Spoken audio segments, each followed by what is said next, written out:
Evening, everyone. Welcome to episode 5 of Where the Owls Sleep. Hopefully, this is the week where we don't get taken down within 5 minutes of going up. we all live in hope. That's the point of the slightly edited intro. Yeah, if we can escape such things this week. Yeah. Good evening, Sam. Good evening, Mitch. How you doing? Not too bad. Not too bad. It's the end of the week and there's 3 days off. So, not too bad at all. Even more space for football. I currently have some League on record where I'll be watching Monday morning when I should be at work. Well, are you actually meant to be at work, or are you off because it's bank holiday? Oh no, I'm definitely off. Public sector, mate. They don't pay for that. They don't do time and off. Yeah, fair enough. Hopefully by then, anyway. Hopefully by then I would have calmed down from losing to Brighton. Right. So I think the big story this week is, first of all, we have to say sort of half commiserations and a little bit of congratulations to England women's team for, first of all, getting to the final. But unfortunately, Sunday morning, I think they just lost to the better team.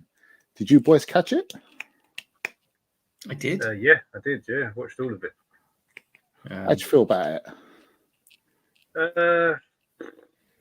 Personally, I feel the England team sort of, I don't know if it was lacking a bit of composure, because it didn't seem as slick in the final third as they have been for a very long time. It was a very disjointed performance in the final third. They didn't really create anything clear cut.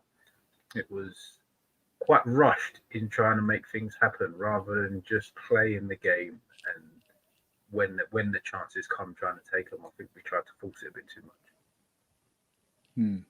much. What do you think, Sam?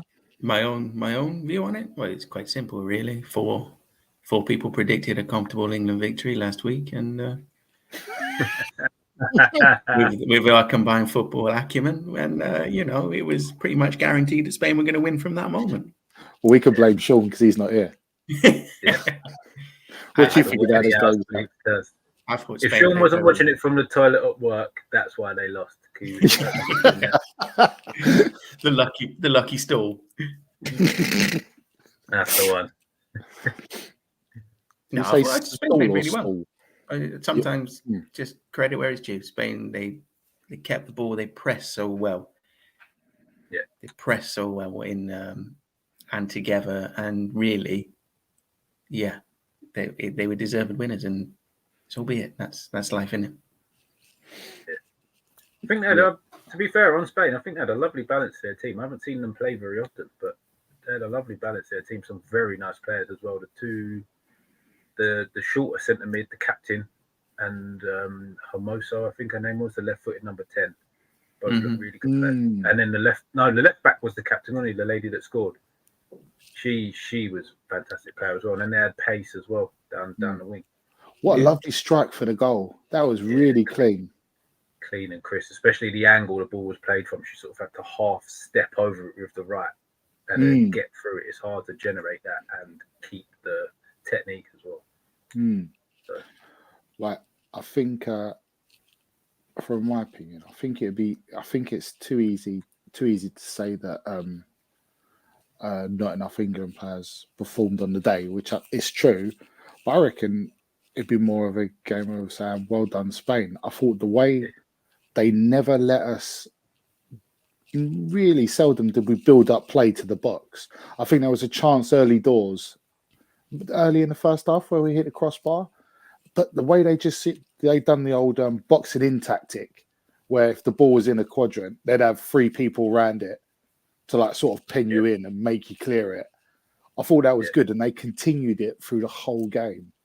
And when someone, I think you reap what you sow in terms of that. If you can keep your concentration for the whole game to do these tactics, whether or not it was the players deciding this or the manager, because as it's well documented, the problems they had in the camp. But whatever they did, it was perfect and definitely deserved winners.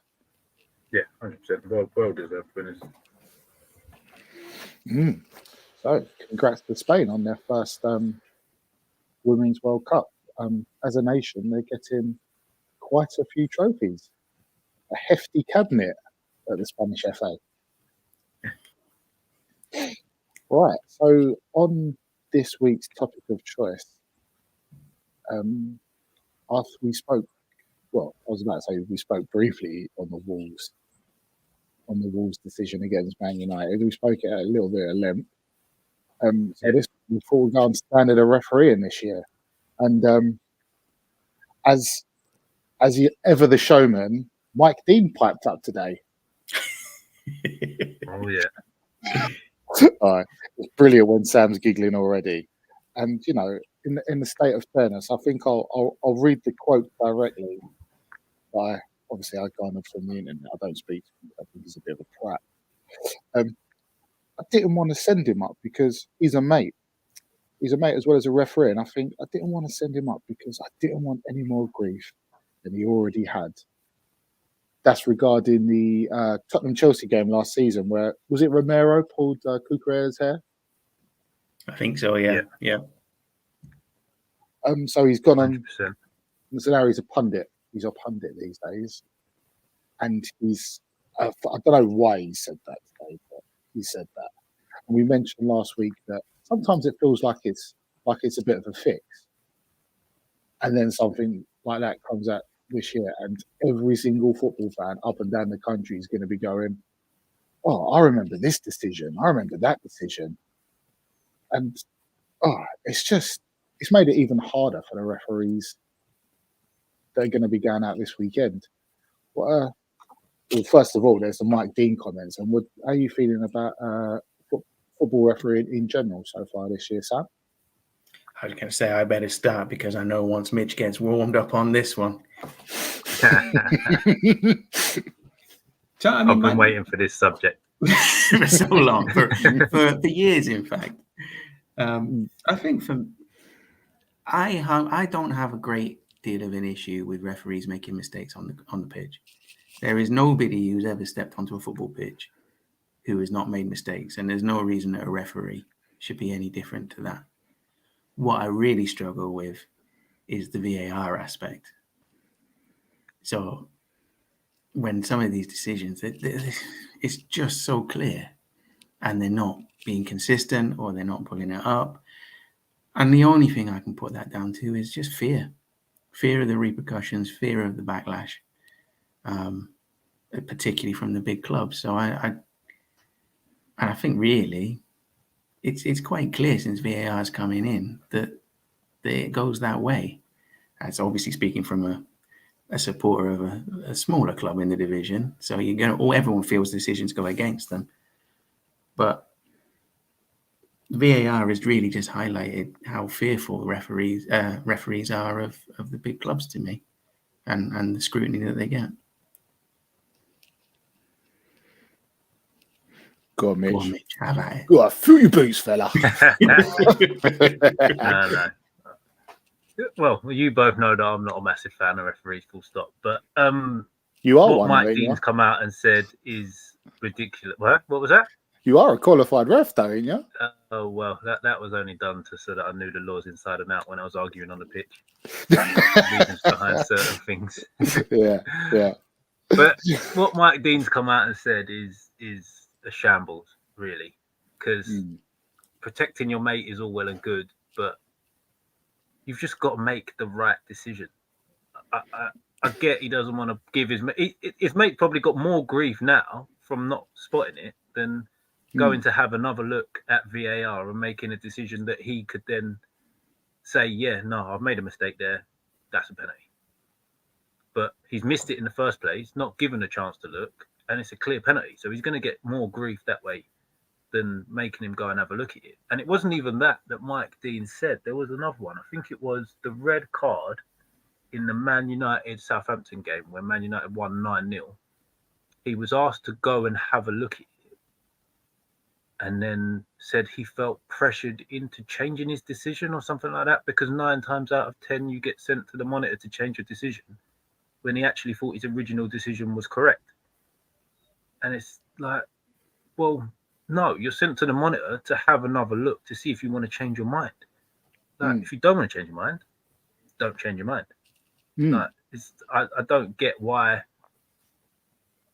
you would then change your mind just because you've then been asked to go and have a look. If you still think your decision's right, stick with your decision. And that's I think a my couple of them major problem with it, haven't they? A couple of referees have actually done that, stuck with their decision, but it's a rarity.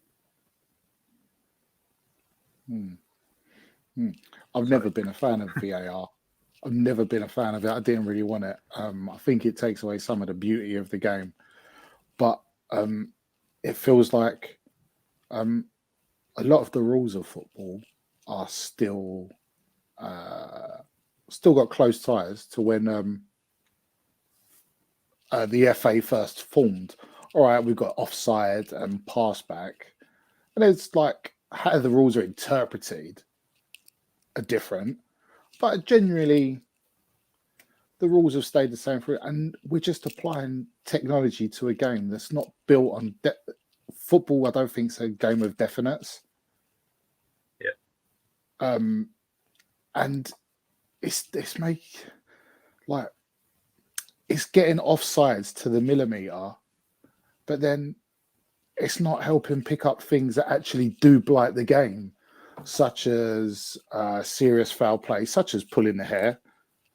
Like, it seems a bit of a soft one compared to what can go on a football pitch. I know I've done worse than just pull someone's hair, but like just things like that. There's been serious foul play, penalties. Again, go back to the Manchester United one against Wolves. That's a penalty all day long. But it's not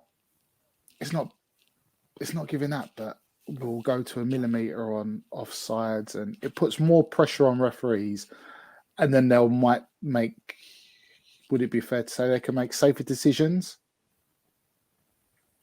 Well, I don't think they make safer decisions, though. I just think they're, I don't know, it's a hard one to explain. The thing with the offsides, I love it for offsides. The only thing I think needs to change for offsides on VAR is the line should be slightly thicker, and if there's no daylight between the lines, it's onside. If the lines touch, it's on.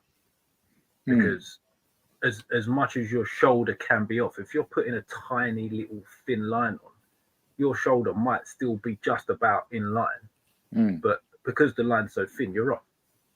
There should be a little bit more of advantage to the attackers on the offsides for me.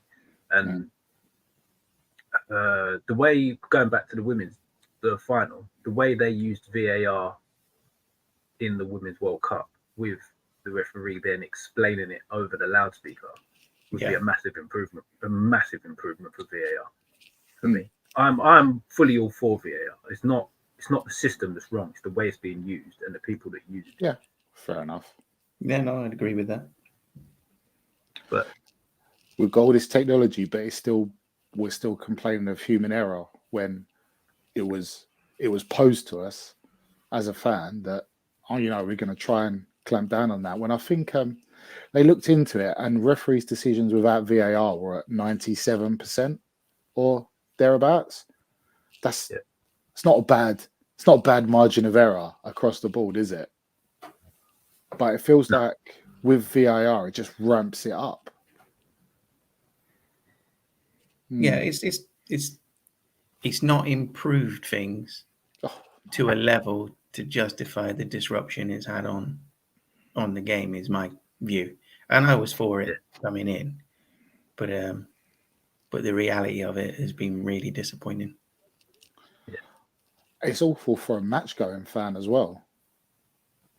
Oh yeah, it's not for match day fans. When you can't celebrate a goal properly and you don't know what's going on, and it's odd. I mean, obviously we had a year in the Championship last year with no VAR, and there's no question it's much better. Now that doesn't mean that football with VAR couldn't be better, but as it stands at the moment, it's absolutely no comparison. Take it all day long, getting rid of it. And that seems a shame, really, because it could be a useful tool. All right, and how about a couple of decisions this week? Oh, here we go. Views on these. I'm not going to show videos this week. Good choice, mate. What do you think on this one? I got an awful lot of grief on Twitter from Liverpool fans over the weekend because I said I can see why he's given it, and I can see why VAR hasn't got involved and overturned it. Because for me, he's late, for one. He's high, and I know the other player's got his foot off the floor. And in theory, it is kind of endangering the player because they're moving at a decent speed. If he catches him slightly wrong, his ankle could easily go. That's why I can see why it was given. In my mind, it's not a red, but you can see why it's given, which is why I don't think our VAR have overturned it. So didn't overturn it. But the problem I've got is Liverpool have now appealed it, and it's been overturned. What's the point? The VAR has looked at it for probably 2 minutes, 3 minutes, however long they looked at it. But then it's been appealed and they've looked at it again and gone, oh no, it's not a red. So would that revert back to Sam's pressure from a big club? It's just undermining the because it's undermining the referee again, isn't it? Yeah, but it's gone against the big club initially, and then they've sort of gone back to the big clubs appealed, and they've gone, oh no, it's now not a red, even though you've had the ref give it a review and it stayed. And looking at the picture again, I'll bring it back up again for a second. Looking at it again. Yes, both feet are off the floor, but you can't see it as clearly there. McAllister's heel catches Christie's ankle, so his top studs are actually on his calf. Yeah, that's... How is that not a red? Like, once it's been given, how do you say, yeah, that's clear and obvious? We're no longer going to give that as a red. Yeah, I mean, this isn't going to help for carrying on a long conversation, but I'm pretty much 100% in agreement. It's probably maybe a 50-50 decision in the moment, but once it's been given, you can see why it's not being overturned. And then it's ludicrous. I don't understand how they've got that on appeal. That makes no sense. Because, like, as I say, I appreciate in the moment of the challenge, you could give that a booking or a red. But once it's been given as a red, then I don't see there's enough evidence to overturn that. But yeah, it's one of them that you'd call as orange as it gets. Yeah. It's just odd. I haven't actually seen that like played live in video because I only watched the goals at the weekend.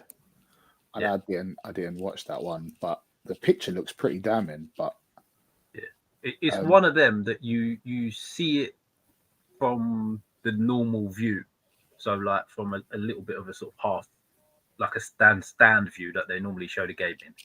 You think, oh, he's a bit late there. Gives the red. You think that's a bit high. You see the first replay from sort of behind McAllister, and you're like, oh, that looks a little bit worse. And then you see the second replay from behind Christie, and you're like, yeah, I can see why it's good. He's got studs showing as well. Like when we played football, if you had some stud showing, you're probably running the risk, didn't you? Yeah, 100%. Yeah. If you got that close, Sam, yeah.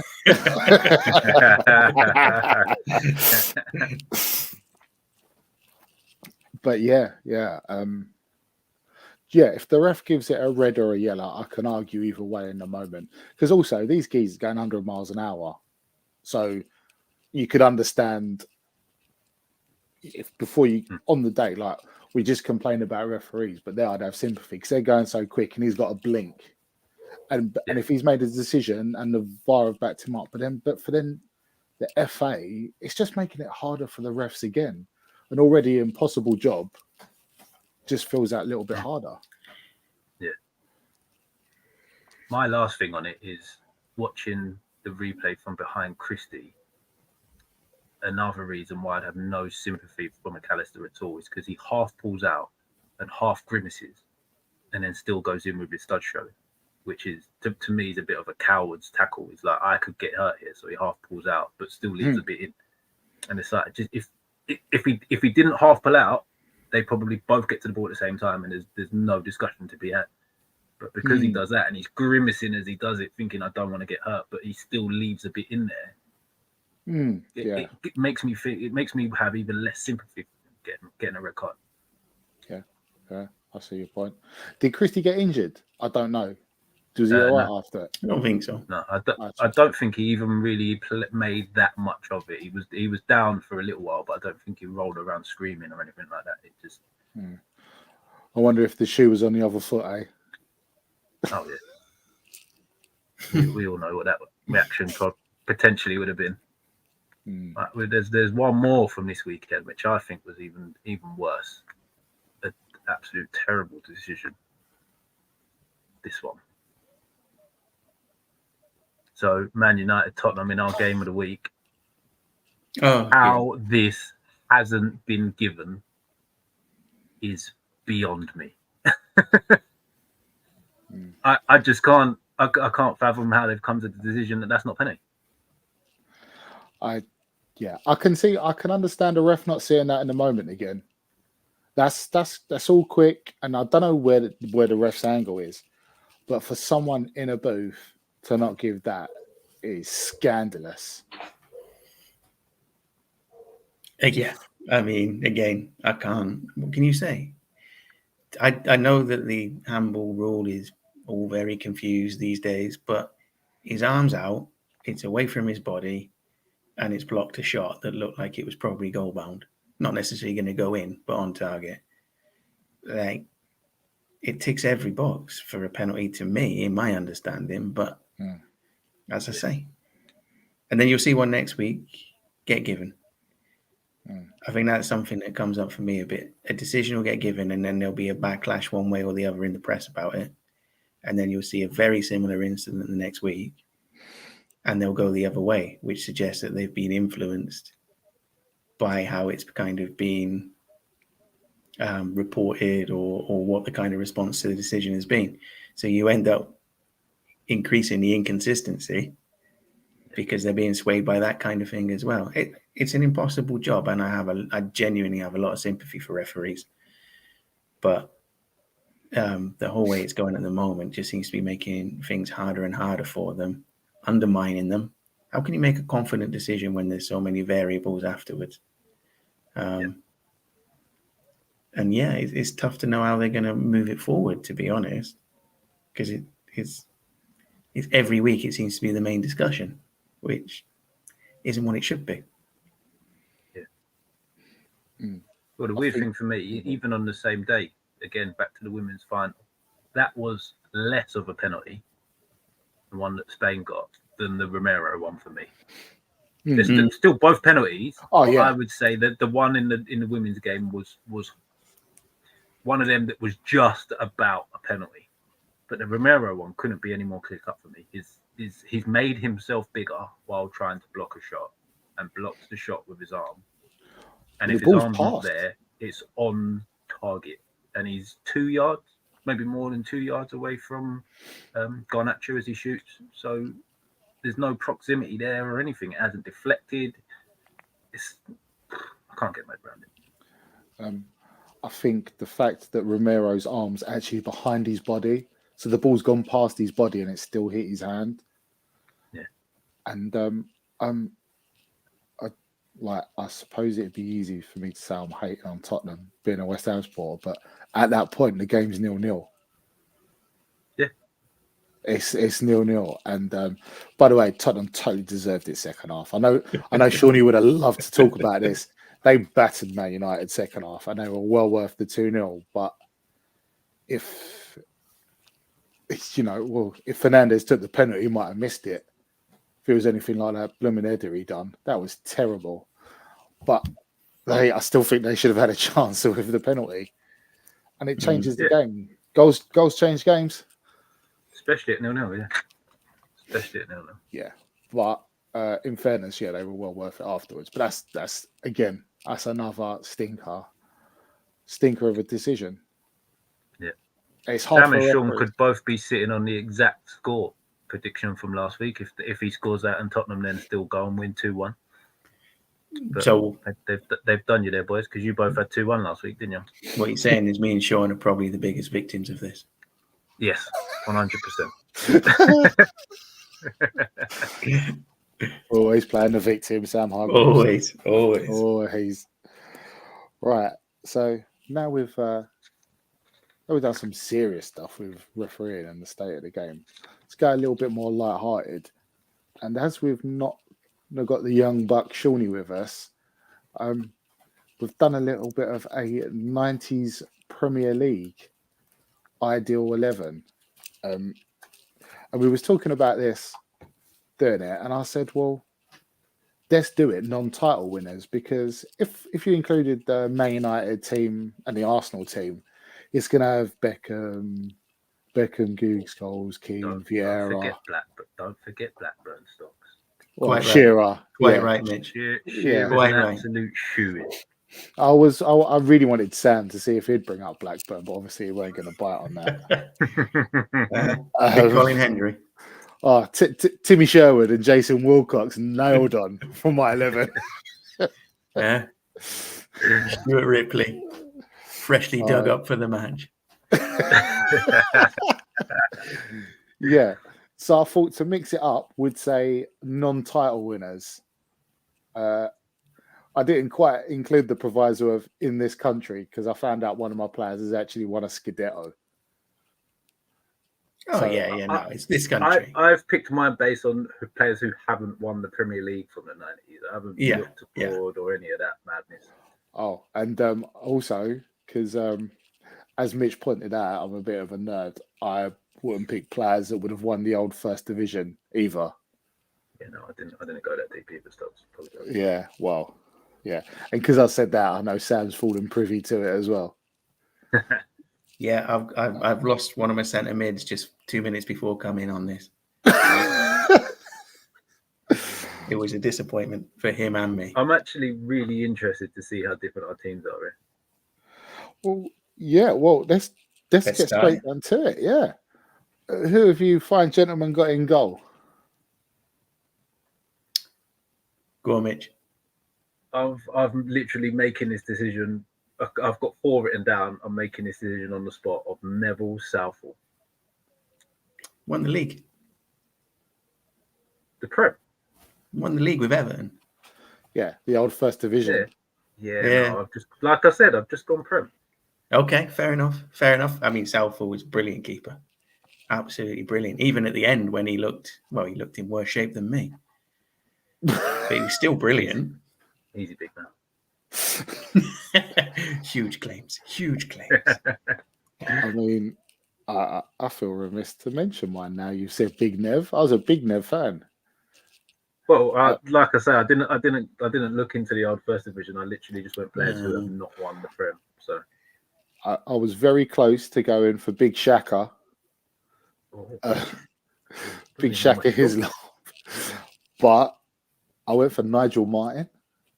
Nigel Martin was in one of my 4. Oh, really? He was, yeah. Was he not at Rovers? No. Not when they won it, I don't think, no. No, that was Tim Flowers. Of course it was, yeah. It was also really good. Nigel Martin and Tim Flowers were really unlucky they played at the same time as Seaman, as I reckon they would have got a few more caps on the go. Some cracking keepers. Mate, definitely. I think I've gone for the wrong decade with my keepers. Okay. Let's see what you got. Well, Not going to say Shilton, are you? I was split between David James and Brad Friedel. No, you haven't. David James was one of my 4. He's definitely nice. Yeah. David James. I had him noted, I must say. I thought when he was at Liverpool, I could understand the Calamity James thing, but West Ham, he was good. Villa, he was good. Yeah. He was a cracking keeper. Won a few pots, just not the league. Yeah. All right. So I know Mitch has got a pen and paper there, so he can jot down which one we're going for out of the suggestions.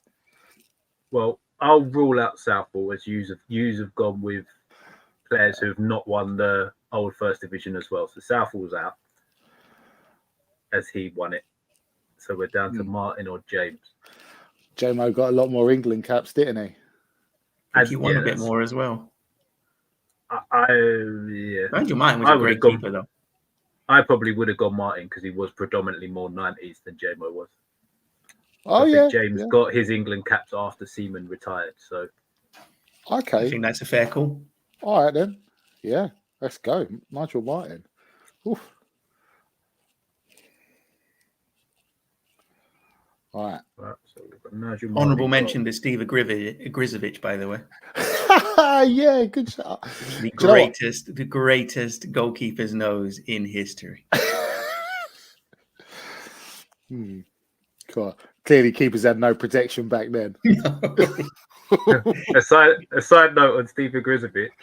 He was at a Martin Allen soccer school I went to one time, and we was doing a shootout competition. So you had to run from probably about 30 yards out, one-on-one with a goalie, and try and score past him. My first one, I've run in, and he's come out, and I've dinked it over him. And the next one, I've come out, I've run towards him. He's come steaming out and smashed me up in the air.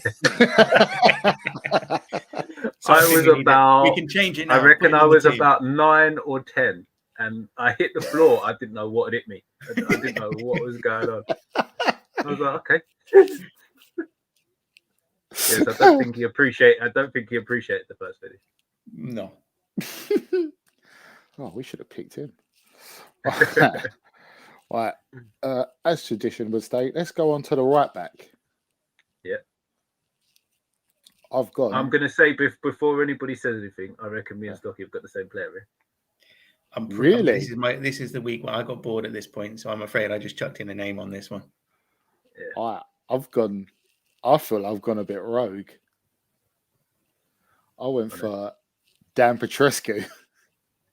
Guess who I've got? What? Dan Petrescu. Oh. Well, I'm not.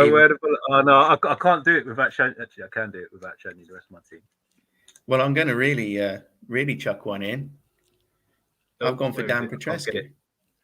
Really? Yeah. I've got Dan Petrescu. 100%, mate. I'm telling you. I don't think I had one other right back, and I only had him because he was Newcastle, and I basically listed the whole Newcastle 96 team. Yeah. And went elsewhere from there. I must admit, I didn't have loads. I had Stephen Carr was a maybe. Okay. Warren Barton, obviously, just because of his hair. Yeah. But Dan Petrescu stood out because he was wicked, especially in the X-Files. He was mustard. He was mustard. Okay, that's a surprise. Yeah, that was a quick one, wasn't it? I am genuinely shocked by that because Mitch seemed so confident. I knew you would go. I knew you'd gone Petrescu. I didn't go for him because I knew you'd gone for him. I went for him because I couldn't see anybody else who was really that much better than him who had a prem. All right. Let's go straight into the two centre backs. Yeah. I've got some big boys at centre backs. I've got some big boys at centre back. Hugo Ekiog and Lucas Radaby. Hey. Hello. There's some big boys. I think I've gone a bit more early 90s. Oh yeah. Who you got, Sam? I've got Paul McGrath and Des Walker. Oh, Des was on my short list. By the way, Paul, by the method of being picked by two different people, Paul McGrath's in because I've got Paul McGrath as well. He was on my short list. I'm very happy for Paul McGrath. And I've also gone for someone who is probably a bit cheeky, this one. I've got Marcel Desailly. I thought about him. Oh, yeah. I thought about him. But then I thought, did he do that much with Chelsea? Obviously, he did great everywhere else in his career, but he didn't do that much with Chelsea. That would be my only drawback on him. Yeah. Cracking player. That's a very fair point, but I just couldn't leave him out. After I remembered he played, after I thought he played for Chelsea from, I think it was 97, 98, 99 or whatever it was. I just had to put him in. World Cup, man. Yeah. Yeah. Oh, in that same breath, then you could have Frank Leboeuf.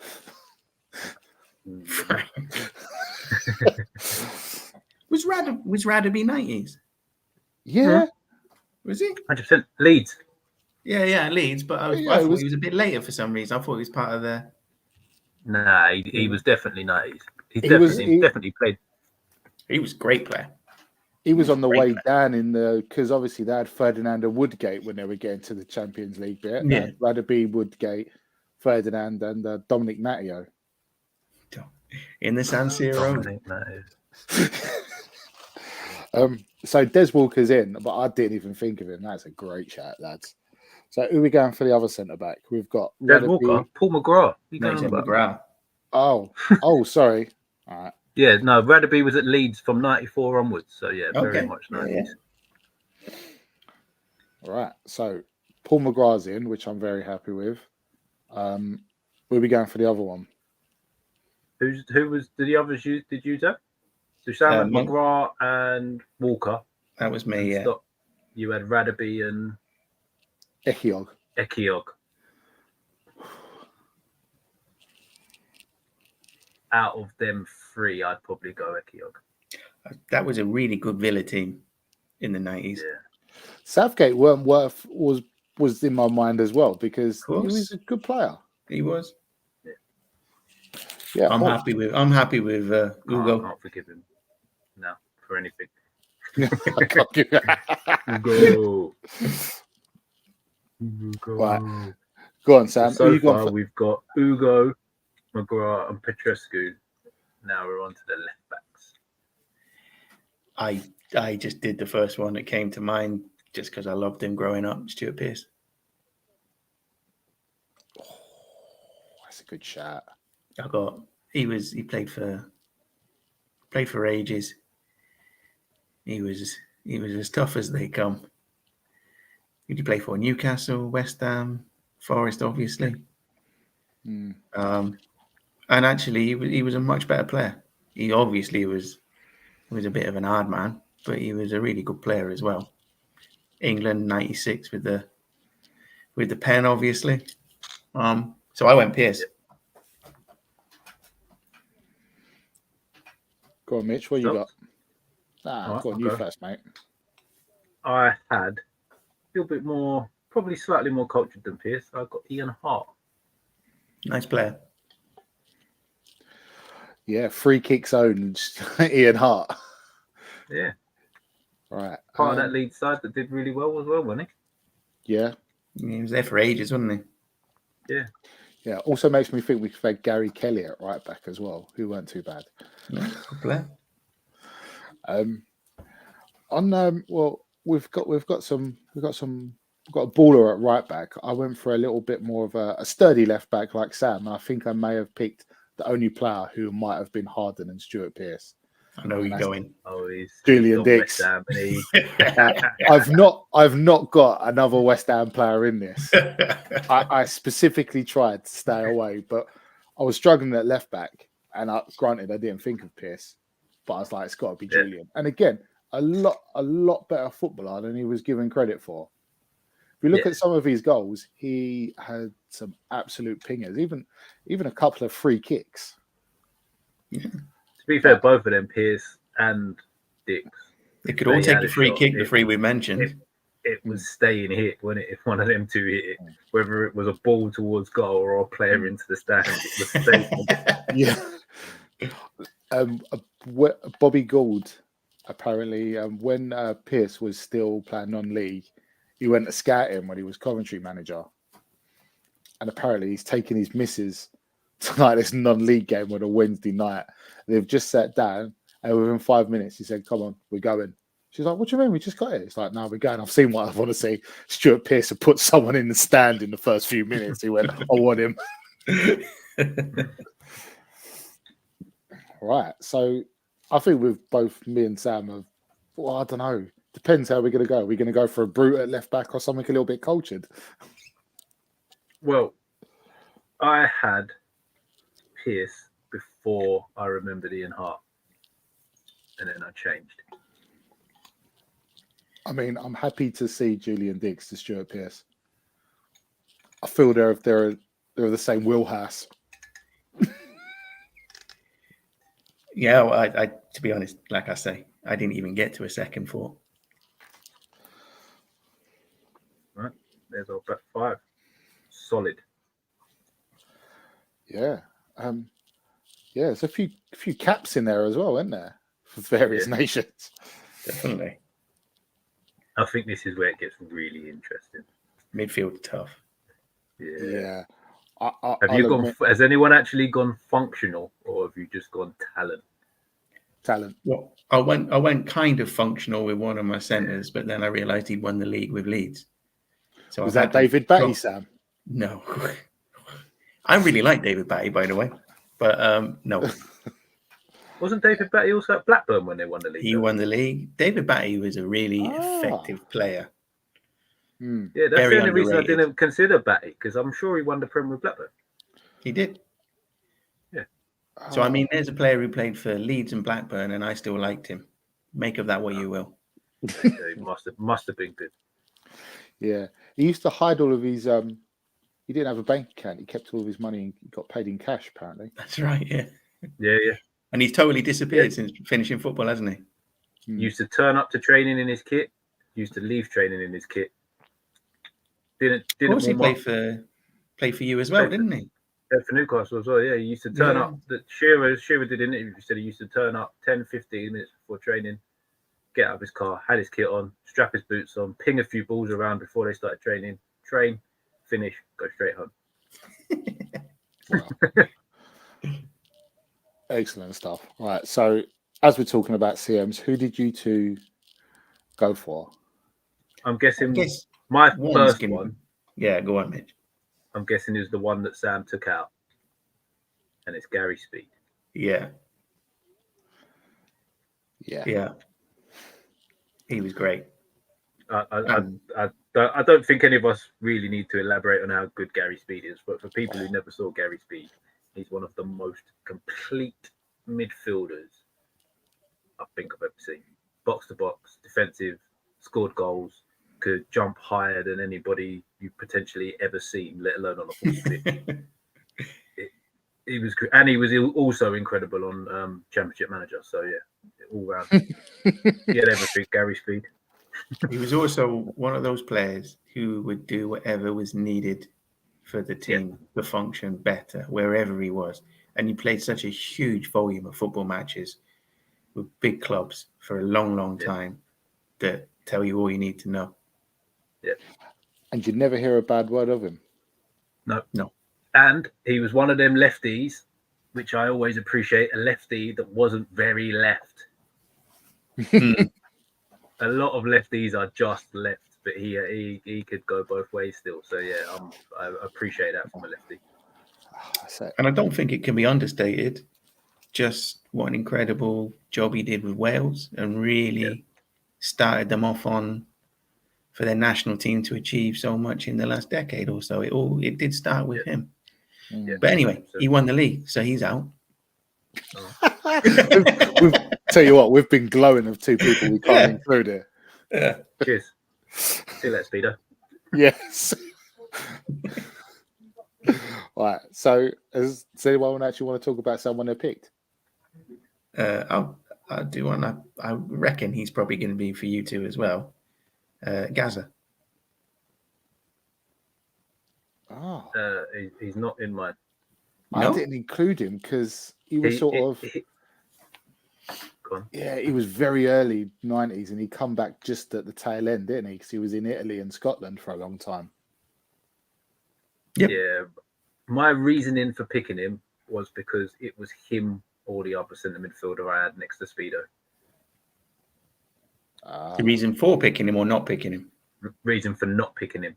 Okay. Because as much as Gaza's probably one of my top 5 favourite players to ever watch play football, he wasn't in the Premier League long enough, and this other fella was, and he was fair.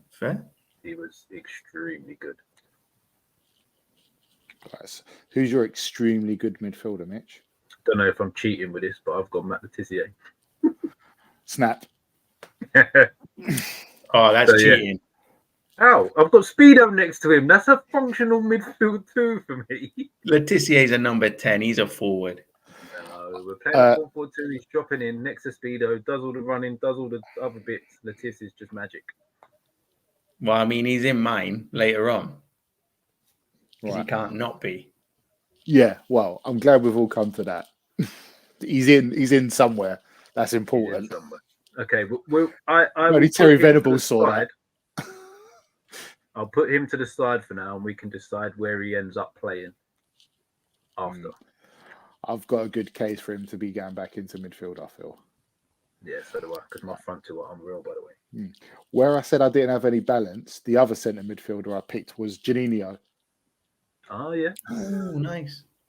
Oh, A yeah. little bit of South American flair in there. It's been a lot of British-style players so far. I thought we need a little bit of something.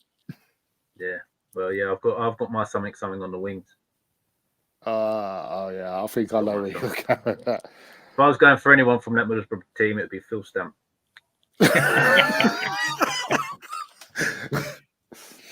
I can't believe we didn't go for Steve Watson at right back. He deserves it just for that throw-in. Yeah, I debated it. The old Newcastle boys written down the side of the page with the rest of the 96 squad. Right. So, who's your other centre midfielder, Sam? Well, mine was Speed and Gascoigne. Right. So we can't include. Yeah, and we kind of said Gazza didn't play enough. We decided Gazza didn't play enough, which is fair enough. So so that means we're going for both of yours, didn't we? Stop, because you've got Letizia and who? Juninho. Oh. Well, if I can't have Gary Speed, I would like to change my Gary Speed to Robert Lee. Oh, that's a good shout. He was on my short list. I thought he was a bit underrated. Yeah, massively so for me. Massively so. He was brilliant the whole time he was with us. Did a bit of everything. Scored quite a few goals as well, to be fair. And he's probably still one of the best 2 or 3 midfielders I've ever seen at Newcastle. On my short list, I had Lee Bowyer. Despite being a bit of a prat off the pitch when he was younger, he was excellent at Leeds. Yeah, he was brilliant. Excellent at Leeds. I don't think he's got that little tickle of magic like Juninho and Letizia had, so that's why I went for them too. But all right, so tickle of magic. Juninho and Letizia is more than a tickle, mate. Yeah, well, you know what I mean. You know what I mean. So we're keeping Letizia to the side because I think Sam wants to fight a really good cause for him. No, look, do you know what? Going up front. I'm sticking in centre mid. If you want to put him in there, I'm like he's got to be in. Yeah, it's a fluid 4-4-2. Yeah. Yeah, certainly would be. Yeah, but we're still short of one centre midfielder. If we take we have to put Letizia in there because if we take him out, we've got no centre midfielders. I think Robert Lee's a good shot. As long as Juninho. I know it's all out attack and it's not a balanced team, but Juninho was just wonderful. That's it. Juninho's in. Letizia, Juninho. Anything that gets past will just get eaten alive by Stuart Pearce anyway. It doesn't matter. And Paul McGrath. Yeah. God damn. Someone's getting levered. Absolutely levered. Right. Right wing. I feel like this is an open and shut one. This was easy. This is one of the first players I put down for right wing that's not won the title. I put Steve McManaman. Oh, yeah. Steve McManaman. I've also got Steve McManaman. Yes, there you go. I tell you what, our right-hand side is unanimous. Petrescu and McGannon. Yeah, he may be a dreadful pundit, but when he had the ball at his feet, God, and like one of the rare things a British player going abroad and doing well. Yeah, at a top club as well. Yeah, a lot of good like Gazza went to Lazio and did well, but Lazio weren't one of the like top 5 teams in the world at the time. Like McManaman went to Real before any other real English top players went out there, and he was mustard. I remember seeing him live. It was a friendly against Burnley pre-season. I have never seen anything that fast with a football at his feet. He was leaving players without the ball trailing. He was so good. It was unreal. Well, I'm glad that one's unanimous even. Going on to the left-hand side, I initially picked, because I just wanted to mix the teams up a bit, I picked Georgie Kinkladze. And Okay. I really wanted to stick with that until my mind was jogged by our Geordie flatmate Lisa, who said, David. Yes. I played Lisa because if you ever stuck with Georgie Kinkladze, I was not going to allow him in over Ginola. I don't know who Sam's got, but Kinkladze was not getting in over Ginola. Not having it. Georgie was fabulous, but I've got David Ginola as well. Yeah. Come on, another unanimous. Had to be David. Yeah, do you know what? I'm pleased enough to mention him, Georgie. He deserves a mensch, I feel. Oh, But yeah, Ginola. Whew, what a haircut. Yeah, some of those I mean, goals. I was randomly watching stuff on YouTube the other day, and the video popped up of Gaza welcoming him into training at Everton with the wig. Yeah. So Ginola's jogging along, warming up. Gaza comes steaming out with a Ginola wig on.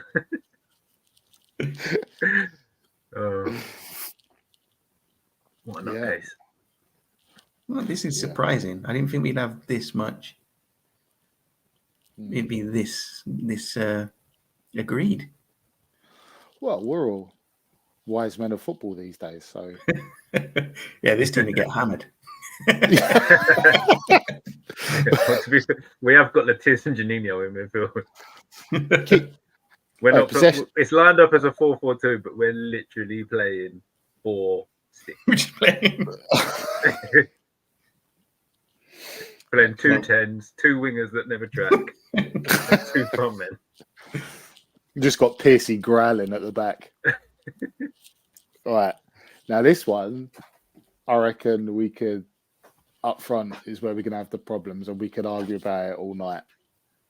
So we'll each have our turn at stating our case. All right, we already know one of Sam's because he was going to go Letiz. So who's your other striker, Sam? God, Robbie Fowler.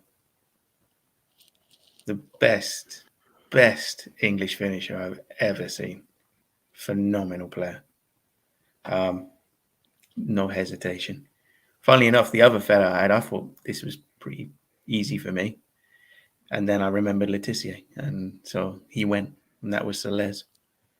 But Fowler, left foot, right foot, head, any kind of goal. He was just exceptional. Yeah, the only thing I disagree on with what Sam said there, I think the best English finisher I've seen is Ian Wright, but I've also got Fowler in mind. I just think Wright, he had every finish in the book. Yeah, like literally everything. They both did, to be fair, but Wright, he very, very nearly made me an Arsenal fan before I really started following football, because he was just fantastic. The way he played the game, he had every finish. Celebrations of goals, he had everything that made you really want to watch football, to be fair. But yeah, he had every finish in the book. It was, I think, worth noting the 90s, the English strikers we had in the 90s. The only reason I didn't find it that difficult was because a lot of them won the league. But it was just an incredible selection of strikers when you think about it now. Yeah. Think about the ones that did win the league, like Shearer, Sutton, Andy Cole, York. No, not York. Who's Ian Wright, like you said. Ian Wright. Camp. Yeah. I mean, if we're just doing the English ones, though, you've got Wright, Fowler, Owen, Ferdinand, Sheringham. Yeah, that's the other one I was just thinking of, Sheringham. Like, just brilliant strikers and forwards. But yeah, no, I went for Fowler, and I say Letitia, but I went Ferdinand initially, so I'll go with Fowler and Ferdinand. Yeah. I'd also like to shout out Stan Collymore. Yeah, he was on my short list. He could have been a lot better footballer than he turned out to be. He Still brilliant. he had everything. Like he was one of them players who you're not quite sure which foot he was. I mean, even if you go Still down a is. little bit, remember players like Kevin Campbell. Oh, yeah. He's not a bad striker by any Yeah, stretch. he was real Orient legend for a season on loan. They still welcome him back every year, and he's got a little shield for him every now and then. I think they gave him one for like 30 years ago when he played for him. They invited him down and still give. Kevin Phillips. Yeah. Oh, yeah. Heskey's 90s. Esky. Yeah. Yeah. He would have started in 95. I think a bit later 90s, but he was around as well, and he made anybody who played up front with him better. Yeah, 100%. Even in his early days, before he was a bit of an enabler for the other striker, he was mustard for Leicester. He's in the 100 club, isn't he? Being the main man. Yeah, he must be. He's well in the 100 club, so yeah. Dion Dublin. Oh yeah. Picked up. Yeah. So anyway, we named about 20 there. Yeah. I went for Fowler up front as well because I used to like we didn't even make these like 3-minute hat trick against Arsenal. Yeah. And oh god, I always remember that. And his strike partner, Gianfranco Zola. Oh, okay. Oh, a gasp from the crowd. Did you two forget about Gianfranco? I think I might have done. Yeah. I didn't forget about Gianfranco. I didn't. I did have Latiz up front, but I moved him to centre mid because I wanted Gianfranco. I couldn't pick Bergkamp because he won the title. So the next best thing for me is Gianfranco Zola, who was I didn't really know about him. I just remember the goal he scored at Wembley for Italy. Right. And then when he comes to Chelsea, he just tore it up. Like that little back heel at the near post. Yeah. Man United in the FA Cup when they were still doing up Stamford Bridge, and he just goes round Pallister and whatnot and smashes it in the bottom corner. And just general being amazing. I thought he's a cracking player. Strong. Well, go on then, Mitch. My second carries over into 2000s, but I went Michael Owen. Mm-hmm. Yeah. Because even at 18 in 98 or whatever it was, he was unbelievable. Unbelievably good. And it was just out of the 90s that he won what's now called the Ballon d'Or. But even before that, he was an incredible player. That goal against Argentina was France 98, right? Yeah. So just he was ridiculous. He was the one I used to hate when Newcastle played against because he always scored against Newcastle. always scored. And another one that had most finishes in the book. Would you go and just don't want to be contentious here, but given Gascoigne didn't play that much in the 90s, did Owen play enough in the 90s? I mean, based on what's been said, who we got? Did you change your Latiz to Ferdinand? I'll change it to Sir Les, yeah. That's it. He was on my shortlist, I must admit. I've got a lot of time for Big Les. A QPR as much as anything. I forgot already. You had Fowler and who stocks? Zola. Ooh, tough one. Did you have Fowler and Owen then, Mitch? I had Fowler and Owen with Les Ferdinand just to the side of it. Well, Fowler's in. Again, another unanimous decision. Another unanimous, yeah. Cool. This second striker's a bit tough, isn't it?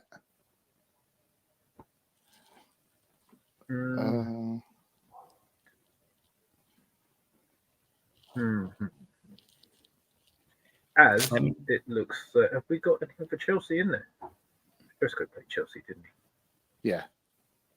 He was a lot more 90s as well. Although I think Zola joined in 96. 96, 97 season. Yeah, it would have been in and around then. Yeah. Let's have a look. Let's have a little Google. Oh, yeah. As always, Google will save our answers. Did you have any other honourable mentions, Sam, And for any position, by the way? for any position, Yeah. I mean, no. Just I've looking got at one. I remember do you remember Ian Taylor at Villa? Yeah, he was good. There was some really good players in that Villa team. Dalian Atkinson. He was the Dalian flash sponsor of Atkinson. my first shin pads. I had a pair of Daily Dashers. I would have liked to get someone from Wimbledon in there as well, to be honest. I was thinking Earl, Gale, or maybe even Fash the Bash. Fash the Bash or Dean I've got one Holdsworth. who I feels like has to be, that really deserves a mention. Who's that? John Barnes. Ah, yeah. But he won the league again. Oh, what, the old first division? Yeah, he would have won the old first team. Forget Barnes. Beardsley was one of mine straight away, but obviously he won. Yeah. I don't know. Because for me, I also had Lauren Robert quite close to Ginola, to be honest. But he was Nobby Solano. He was 90s, late wasn't 90s again. Yeah, but Steve McManaman, innit? Yeah. I also had Harry Kildan. Oh, yeah. Mark Viduka was another good one. Dukes, big Dukes. That was another big boy. Yeah, back to that Borough side, Ravanelli. Yeah. Centre half, Mark Wright. Remember him? Yeah. That's a good shot. Mm. While we're talking about rights, why don't we have Alan Wright, left back? He was so small. I mean, he probably wasn't. He's probably just a bit taller than me, but he looks small on the football. And he's twin Mark Draper. When you had your sticker book, and you're like, oh, no. Weren't they triplets with Steve Stone? Yeah. I tell you what, he was a good player. Yeah, he was, yeah. My memory did flicker to Ian Wone as well on the left. Before I thought of Ginola, Ian Wone, when he got in, I think within a couple of weeks, he scored from 2 corners, didn't he? I remember him scoring from a ridiculous angle from a free kick against Tottenham. I might have to search that up because I'm pretty sure it would fit the intro quite well. I'm filling up a little bit. Okay. Gary Charles at right back. He was pretty good for Forest and Villa. Yeah. Will Fox. I thought of Fox as well. Yeah, good player. Will Fox, yeah. Mark Robbins was a good little striker. Not on the level of the ones we've been talking about. Surprised you haven't chucked Cotty out there, Stocks. Like I said, I tried to keep it away from my West Ham bias. But he was at like Everton, West Ham and Leicester in the 90s, so... And I did wonder about Lineker, but I feel like he didn't play that much in the 90s, or he was at the tail end in the 90s. He was out at Grampus 8 by then, or flogging crisps. But, yeah. So where are you going for then? I mean, I think Owen was a little late. So Zola. But then I noticed we all said about Sir Les. He was on everyone's I would potentially go Sir Les. I would trump for Sir Les. Yeah, Lineker didn't even play in the Prem. Okay. He played the 91-92 season for Tottenham. That was the year before the Prem, wasn't it? Yeah. Maybe. So if we all agree that Sir Les pushed really close, should we go as Ferdinand, like in his proper 90s, because obviously he got a hatful at QPR before he went on to Newcastle. Yeah. I mean, it's not exactly a downgrade, is it? Not really, no. Oh, he was QPR. He was just. I mean, he was great at Newcastle, obviously, but QPR with Ray Wilkins, the crab in midfield, and tricky Trevor Sinclair crossing them in. Oh yeah, Trev was on my short list. He was on my short list for wingers. Yeah, mate. They were a good team. got to be dreadlock Trevor though. It can't be bald Trevor. It's got to be dreadlock Trevor. He was very bald by the time he got to West Ham. Hey, he was the one that played the pass for that Canio goal. It was. He scored some bangers himself at West Ham. I think he got like that overhead for QPR was a joke. Yeah. I could never get bored of watching that. Absolute joke. So nailed on Gansoles, yeah? Yeah. Wow. What a strong 90s team that was. Maybe when we get the youngster back in, we might be able to move up to 2000s, and then Sam will think of loads of 90s players when trying to do it.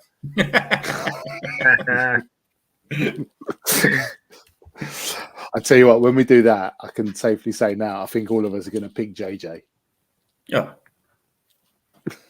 Don't know though. A lot of great players. Oh, great player, but I don't know. Yeah, I like to spread it around the teams. Not a lot. Who else are you going to pick from Bolton?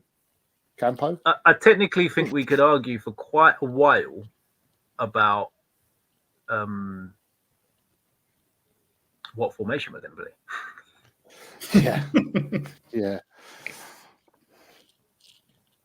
Yeah, I think we could be in the world of 4-2-3-1. 4-2-3-1 for the 2000s, wasn't it? I'm already switching off. What's wrong with 4-4-2? Get it wide, work hard, enjoy yourselves. I bet you can't wait to use that in management again this year, can you, Sam? Yeah. Right. So now we've picked that rather formidable team of the 90s. Let's bring it a bit more modern day, and we was going to have Sean pick game of the week this week, but work has called, so it's Mitch's choice. And how I wonder what he may pick. Yeah, well, I did pretty much announce it last week when I said if I'm picking anything before the Newcastle Brighton game, it's gonna be Newcastle. So yeah, it is sticking with that. It's Newcastle Liverpool on Sunday afternoon. It's 100% going to be my game of the week, because looking through, most of the big boys are playing teams who are potentially going to be in the bottom half of the table. I think it could be quite a juicy game, to be fair, especially the way Liverpool look quite good going forward, a little bit fragile at the back. It's at St James's Park. We came off a bit of a humbling by Man City, I'd call it. They didn't batter us, but in reality, they played us off the park. They kept the ball, kept us at arm's length. Every time we got it back in midfield, or one of our better players got it, they swarmed them, rushed our play, made us give it away. And I think we'll come out with a point to prove. So I think it could be a really good game. Certainly a fixture that's got history. Yes. Thinking of the 90s, yeah. Yeah.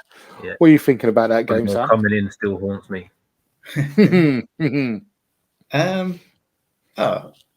I hope it lives up to it, because it has got the makings of a cracker. Interestingly, or maybe not that interestingly, but I've got a little bit of a predictions thing going with the family, and almost every one of them has backed Newcastle.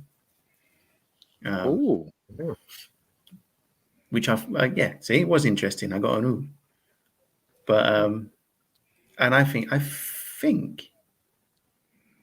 Newcastle will edge it being at home, but I'm not sure. I'm not. It really is like I say, I just hope it's a really good game, because it should be. They've both got great attacking talents. They both play some decent football. And let's be honest, they've both got aspirations of top four, if not a bit more. So it's a big game in that respect as well, early in the season. Yeah. Right. Just having a having a quick browse while we was chatting about it. I've got some facts for the game. After losing his first encounter against Newcastle in December 2015, Jurgen Klopp has seen his Liverpool side go unbeaten in their subsequent 13 top-flight matches against the Geordies. Liverpool are aiming to win 3 consecutive matches at St James's Park for the first time, and 13 Newcastle players have been sent off in the Premier League matches against the Reds, the highest tally in Premier League history after Everton's 15 against Liverpool. Oh, wow. Yeah. Looking at the club stats, like for each individual team, Newcastle have won their first 2 home fixtures in the league campaign. The last time they've done it was in the Championship in 2009, 2010, and they also did it in 2000, 2001 in the Prem. They're also unbeaten in the last 22 league games in which they've taken the lead. Won 19, drawn 3, and that went back to a 2-1 loss against Liverpool last August. Oh, nice. Very, very intertwined. Good stats. Yeah, very intertwined, these two teams, aren't they? Good stats. Oh, Liverpool have only won 6 of the last 20 away league fixtures. And a little positive one for Liverpool just to even it out. Luis Diaz could become only the 4th player to score the Reds' first 3 Premier League games of a season after Robbie Fowler in 94-95, Daniel Sturridge in 2013-14, and Sadio Mane in 2017-18. I quite like that Luis Diaz. I think he's it's a shame he got injured last year. I think that clipped their wings a little bit. Yeah. Especially with Mane going as well, with him potentially being the one that was going to step up and then he got injured. But yeah, I actually think it will be a good game, but similar to what I said last week, where I thought City would just have too much and take it away from us. I think we'll do the same to Liverpool this weekend. I think their midfield is too new. As much as they're all good players, I don't think they've been together long enough to be able to dominate games how they potentially can do yet. And I think our midfield will end up winning the battle. We'll win it by a couple. Oh, by a couple. Yeah, I'd go 3-1. Be interesting. What Liverpool got on the bench these days? Because when you look at Newcastle, if they need to bring on someone, you've got Harvey Barnes, who's been starting off the bench, and you've got Callum Wilson. Like Liverpool in the middle of they're in a bit of a transition year. They've brought in some fantastic players, but who have they got on the bench? I haven't really looked. I haven't seen who they got on the bench this year. But is it going to be like Harvey Barnes, Callum Wilson level? I guess forward-wise, they're quite stocked, aren't they? Got Nunes, Jota, Salah, Gakpo. Yeah.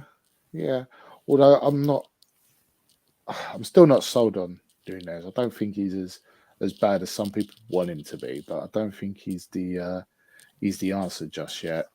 They might benefit having a bit of a presence up top. Not just the chaos he causes, Stocky. Oh yeah, the chaos. Captain Chaos. I just view him as a bit of a second striker type of guy. Like he'd be good playing off someone, but the way most teams play, I don't think he's got any attributes that really suit playing one through the middle. But you could, I think that links to all of Liverpool strikers. They're all good, sort of as a wide forward or coming in or playing off of someone. Maybe they just need that one. I think the only one that doesn't fit that description is Gakpo a bit, because he's not really a 9, but he's not really a 10. Yeah, I'm not sure what he is. He suits Liverpool's system because the 2 wide guys come in, and they the 2 wide guys for Liverpool scored the majority of the goals. So if you've got a 9 who's playing through the middle as a 9, he restricts that space they want to run into, which is why I think Gakpo suits the way Liverpool play, because he'll come out of that hole a little bit, and it makes space for the wide guys to make them runs and still get goals. But yeah, On the Newcastle side, like same starting 11 as they had against City. Don't think we will. I think we'll see potentially 2 changes. I think Barnes starts, and I think we'll see a change in midfield, which will probably Longstaff in for Joe Linton, I think.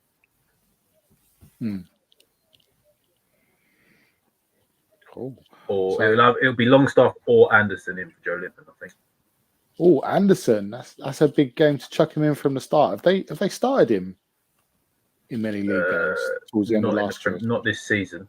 He started a couple last year, but he hasn't started one this season. So that'd be a real big strong game, pre-season, and I thought we looked miles better when he came on last weekend as well. Yeah, that's true. Yeah, I thought he had a good little cameo against City. So what you going score-wise, Sam? 2-1 Newcastle. Sam's quickly becoming Mr. 2-1 home win, I think. Yeah, 2-1s. I would like to go 4-3, Mitch, but I don't think Newcastle defence is that bad. Liverpool's could be.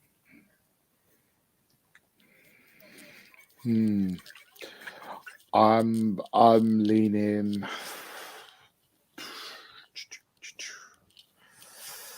I'm going to hedge my bet, so I'm going to go Desmond 2-2. That's a relief, Mitch. If I was having a bet, I would definitely be going over 3.5 goals. If I'm walking past the bookies tomorrow, I might have to go on that 0-0. Well, in that case, I'm not going to be very happy come about 6:30 Sunday afternoon, because none of us are predicting Liverpool to win, so Liverpool are going to win. I think you're all right. I think you've dodged that bullet with Stocky going for the draw. If we'd have had a full house, then give it up now. Don't even watch it. Now Stocky's gone for the draw. That means it's neither going to be a draw or a Newcastle win. So there's only one result left. Yeah, it's 0-0 in a dour game. Yeah, I'm just going to put down that Shawnee went for 8-1 Liverpool just to even it up. What was your final prediction? Because you mentioned you fancied Newcastle by 2, Mitch. So what are you going? 3-1? 3-1. 3-1, yeah. Goals. Yeah. Your money on a 0-0. There will definitely be goals, but like Sam said, I think our robot at the back of Botman is, and Shah them two as a pair have been ridiculously good for a very long time now, and it wasn't just a fluke. I think they're just that good as a pairing. And Tripper's always solid, Burns always solid. Don't think it's early enough for us to bring either of the 2 young fullbacks in, so that'll be the back 4. Pope in goal, you don't really get an awful lot of change out of it. It took an absolute wonder strike for City to get one last week. As much as they dominated the ball, I don't think there's much clear cut. And Alvarez's goal was, If I'd remembered to clip a goal of the week, that probably would have been it. To be fair, because Pope's massive, got tips to it, and it still went in the top corner. Yeah, fair. He's got to do better there. He used to save them a couple of years ago. He used to put his hat on them. Can't remember who he played for. He just he only emerged last season, as far as I can tell. Yeah, no, they don't strike the ball like that in League One. Well, I think we're doing game of the week. That totally wraps it up. Yeah, I actually did have a little game, but we've gone for an hour and a half, so I think I'll save that for another week.